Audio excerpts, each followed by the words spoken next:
అసలు పరమశివుడికి వయస్సు ఎంత తెలుసున్నవాడెవరు? పోనీ అంత ఎత్తుంటారండి, చాలా బాగుంటారండి అందామా? 63 లీలామూర్తులు, అరూపరూపి లింగస్వం.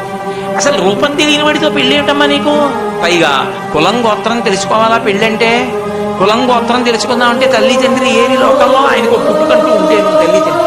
అటువంటి వాడు అమ్మా నీకెక్కడ దొరికాడు? అతనితో పెళ్ళి ఉంటే ఇవన్నీ అలా ఉంచే. పొద్దున్న పెళ్ళయిందనుకో గృహప్రవేశం చేయించాలి అత్తవారింట్లో. ఎక్కడికి తీసుకెడతాడో తెలుసా? శ్మశానానికి తీసుకెడతాడు. అక్కడ మీ కాపరం ఉంటావా?